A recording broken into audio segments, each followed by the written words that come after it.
అలా డాన్స్ వేసుకుంటూ హ్యాపీగా ఎంజాయ్ చేస్తుంటాడు.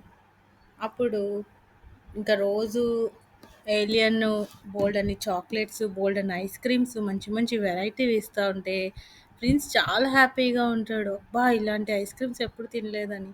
అలాగే ఏలియన్ కూడా చాలా ఇష్టపడుతుంది స్కూల్‌కెళ్ళాలని, స్కూల్ డ్రెస్ ఏసుకోవాలని, టీచర్‌తో వినాలని, ప్రిన్స్ పక్కన కూర్చొని రోజు క్లాస్ వింటుంది. అలాగే ప్రిన్స్ కూడా చాలా హ్యాపీగా మంచి ఫ్రెండ్ దొరికిందని రోజు అలా ఆడుకుంటూ చిన్న చిన్న బోట్స్ తయారు చేసుకుంటారు. బీచ్‌కెళ్తారు. స్కూల్ నుంచి వచ్చేటప్పుడు చాలా హ్యాపీగా అన్ని వర్క్స్ చేసేసుకుంటా ఉంటాడనమాట. ఏలియన్, ప్రిన్స్ చాలా హ్యాపీగా ఆడుకుంటూ ఉంటారు రోజు.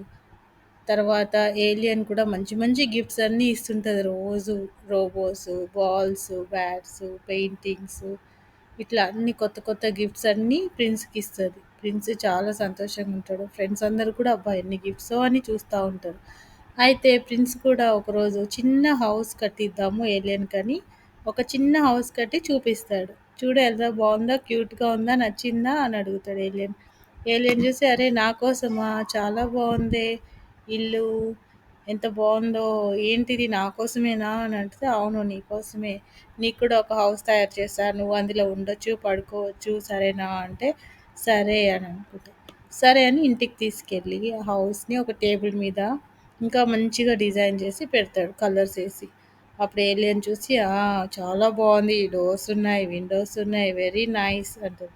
అప్పుడు ప్రిన్స్ కూడా చాలా హ్యాపీగా అందులో కూర్చోవా లోపల అని అంటాడు.